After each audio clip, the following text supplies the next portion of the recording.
Okay, here we have my 1944 Finnish M39 Mosin. Get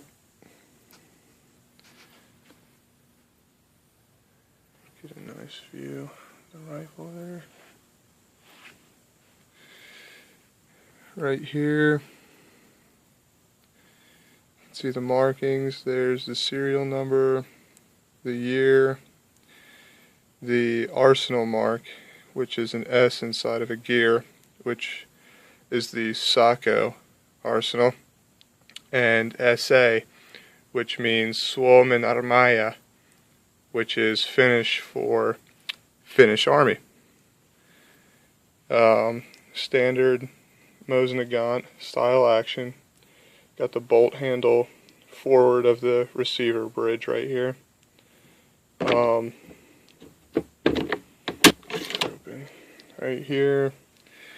You can kind of see right there and right there the notches for a stripper clip. Let me pull one of them out real quick.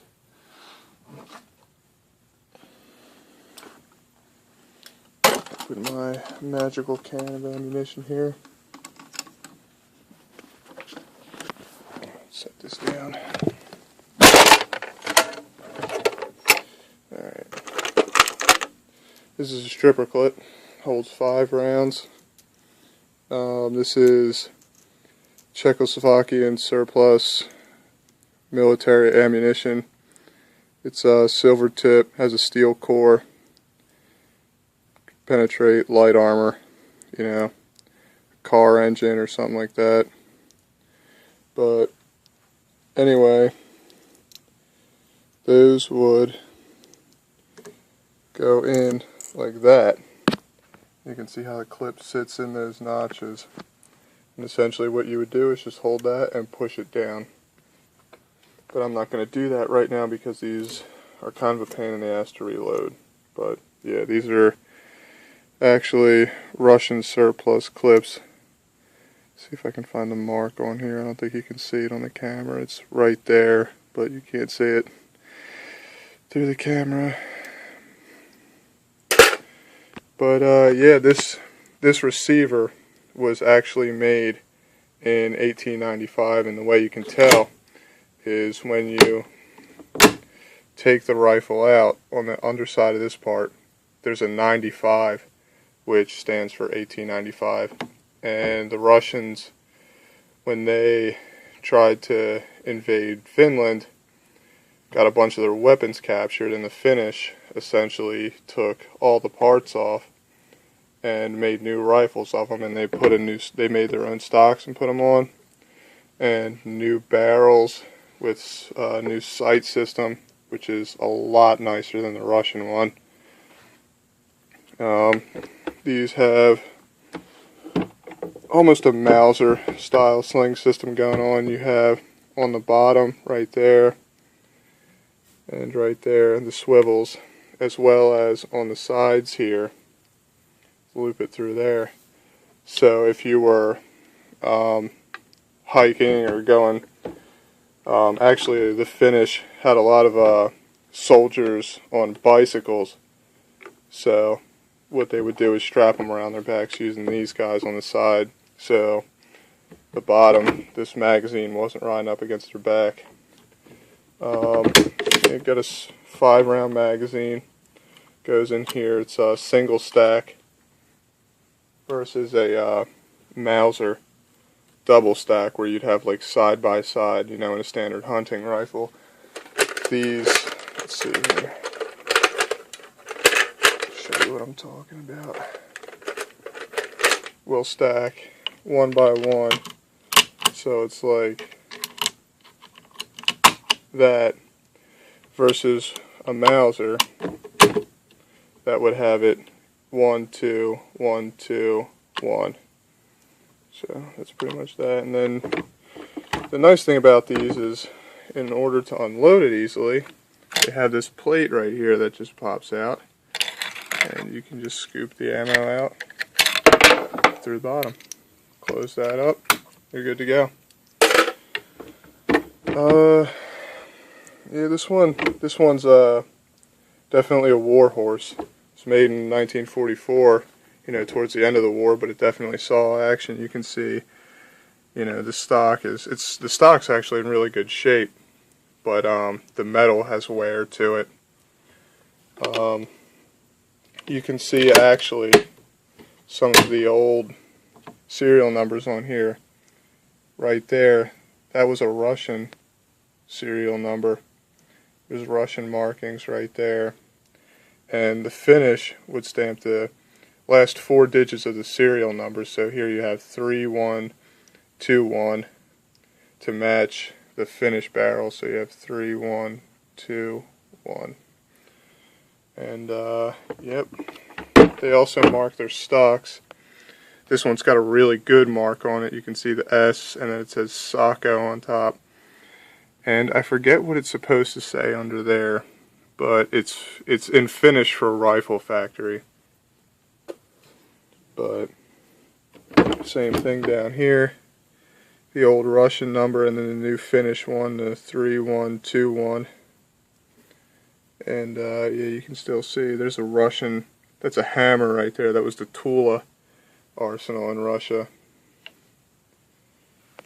Get a bottom of a shot of that.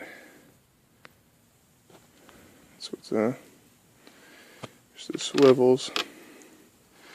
Then you got the cleaning rod. And then the nice thing about the Finnish rifles is these stocks are real heavy stocks. I think this wood is actually Arctic birch, so it's made to withstand real cold weather. And yeah, like the sights right here, they're real rugged. I mean, that's probably about 3/4 of an inch right where my fingers are. And then you have a nice heavy-duty front sight post and protection ears.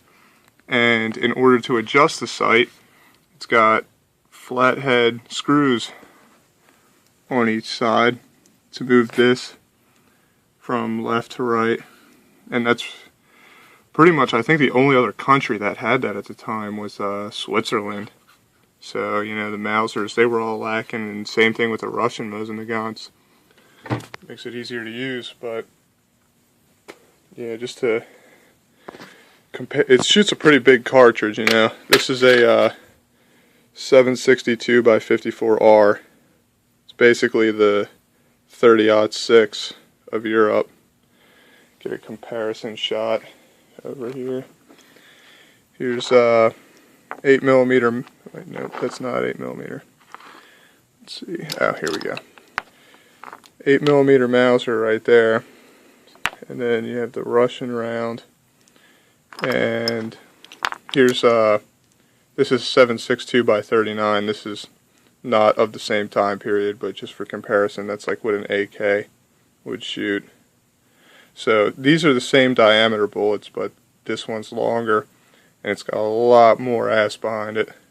What else here? Okay, here's a 223 Remington, an AR-15 round. Puny little BB gun compared to the, you know, 30 caliber round. And yep, so definitely a big round. A lot of guns still shoot these. You know, a lot of the Russian machine guns and their sniper rifles shoot these rounds. But yeah, that's pretty much it. Finnish M39, or model of 1939. Right there for you.